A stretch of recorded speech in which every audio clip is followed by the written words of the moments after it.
you've described yourself as someone with deep passion who had to learn discernment and the muscle of indifference. And your advice is basically like, not every battle is worth the fight. And I felt this profoundly because I've always had issues figuring out what are the battles that are worth fighting for, because I felt passionate about a lot of the things that I had my hands in.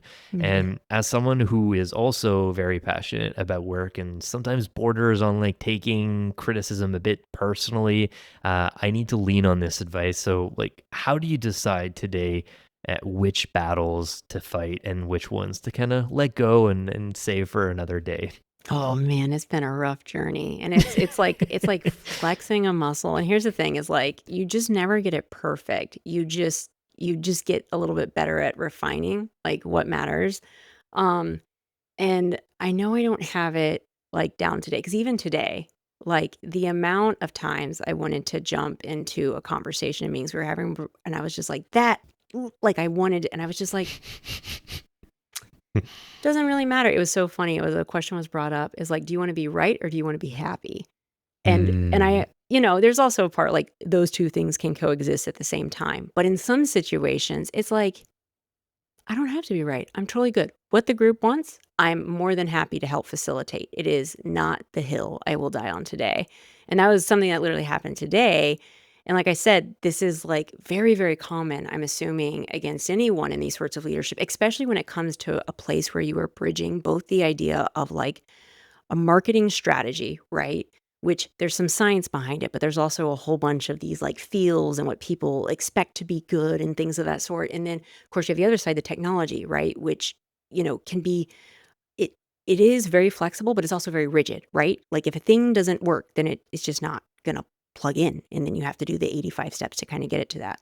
And being in that sort of place, like translating back and forth and having sort of conversations back and forth, it ends up putting you in a lot of places where you get into intense creative discussions or arguments. You get into some arguments, some disagreements, and there's a lot of mhm. healthy friction that can exist, but sometimes Right. there isn't, and that's when you have to decide. So when I get into those points, and I don't go through all four of these questions every single time, because sometimes I just get to the first one and I'm like, oh, so not gonna doesn't matter then.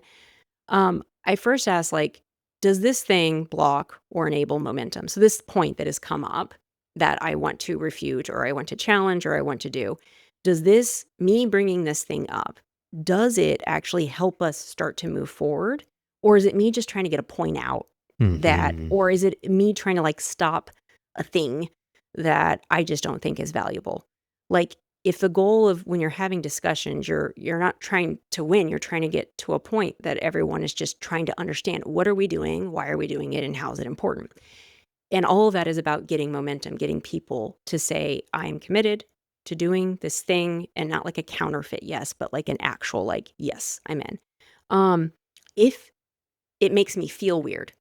So if I like get to a point where I'm like, why am I getting bothered by this? Like, why is this a thing that's like, ugh? Is it because I just spent 3 weeks working on it and someone tore it down in less than 3 minutes? Is it because, I actually disagree foundationally with this thing? Or is it because, like, they don't have this piece of information that is going to fundamentally Mm. change the entire thing? They're missing something, and that's not their Yeah. fault. I have new information. They don't have it. Let me tell them. And so when it's making me sort of feel weird, I just try to question that, like, what is this kind of coming from? Because sometimes it's like conflicting with like a value, but sometimes it's just ego. It's like I have to say the thing because I'm the leader in the room. But sometimes I'm like, no, you don't have to ask questions or you don't have to say something to be important. Um, and then I ask whether it's a problem or noise. So, is this actually like a thing that is worth bringing up because it's like, oh my gosh, this is a real problem? Or is this just like a thing right now that everyone's frustrated? We just redid the project plan like for the billionth time. Like, where are we at with this? Is this just sort of noise? And then the last one that's so important, I think, in kind of deciding this is like, do you have the energy? Everyone always talks about time, right? Like, do I have the time? Okay. Your time technically, like everyone knows, is a certain amount of hours, certain amount of minutes, certain amount of seconds in a day, and I still refute the fact that everyone has the same 24 hours in a day. People have variety of different experiences where those 24 hours do not equate to what they would be capable of doing.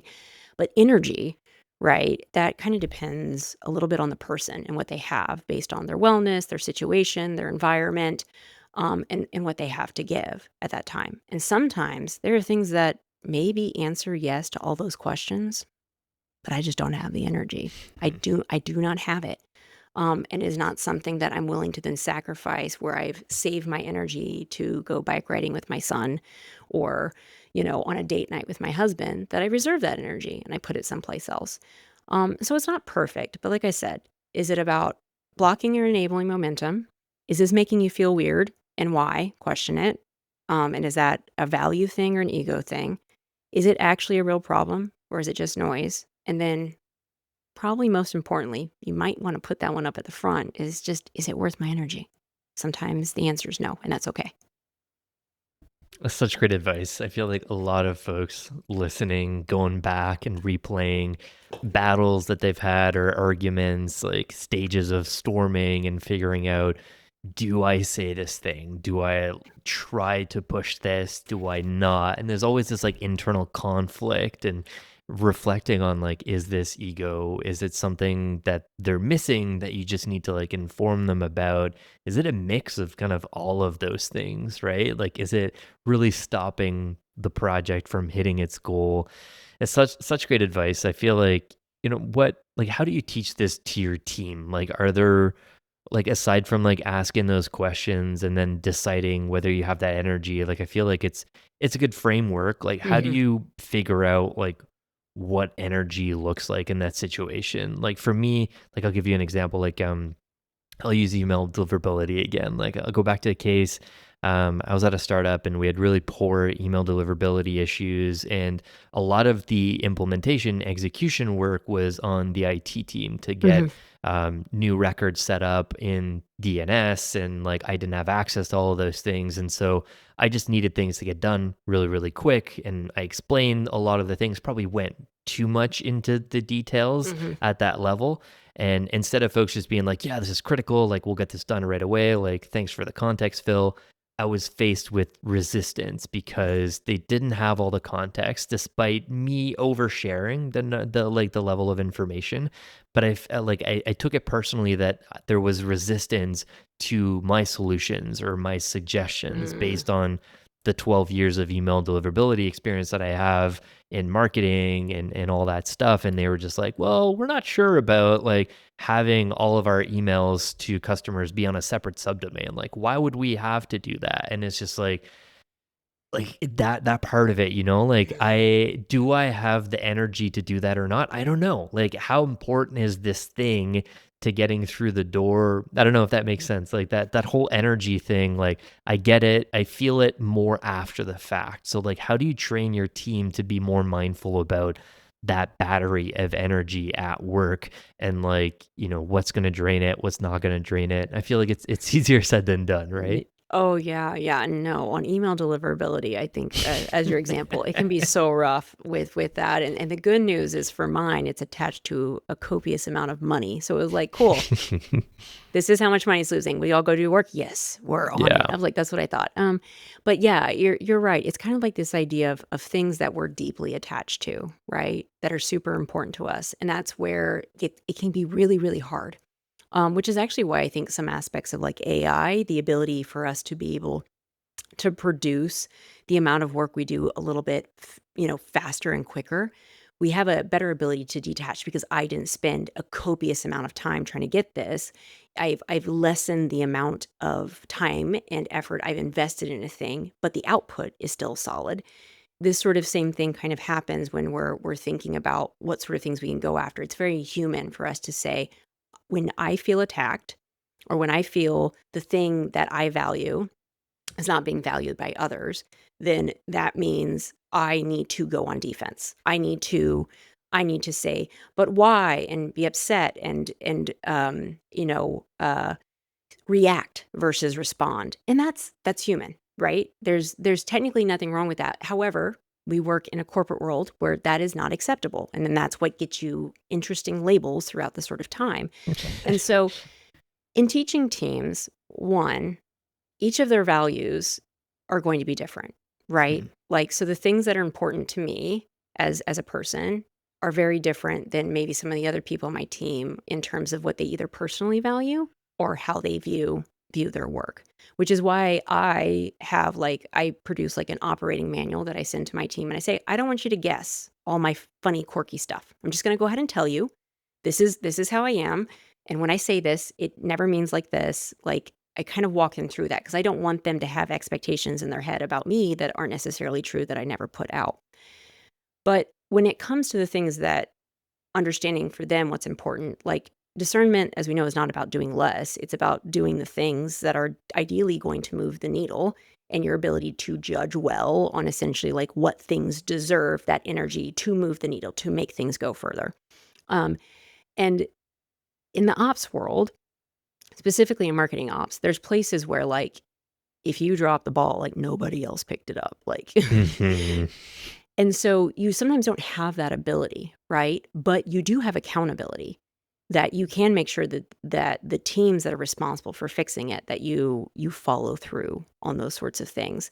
And so in each of like my team, I try to make sure that they understand that sometimes there's a thing I say, it's just email. We're not in the ER.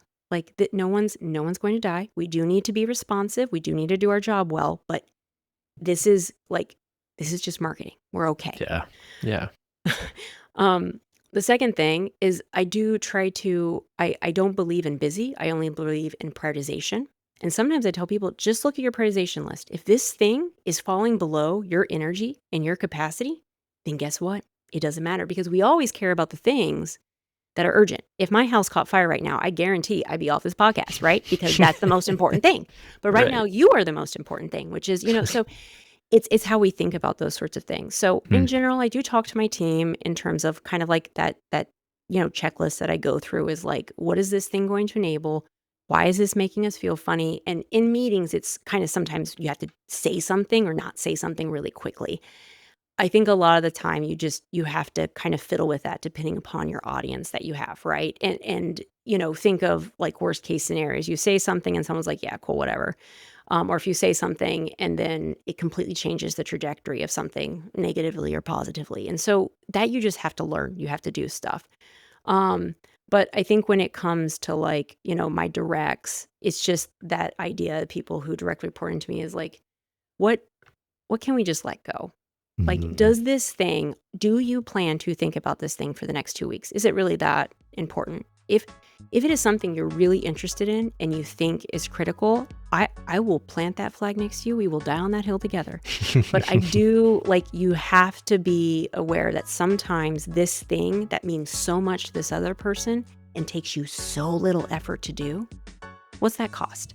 Mhm. Just go ahead and do it. But if a thing that cost you a lot and that's not something that you think is of value, is it worth having that conversation and figuring Yeah. that out? So can't necessarily there's ways to think about it, but it's a hard one. I don't even know what I'm doing, to be perfectly honest.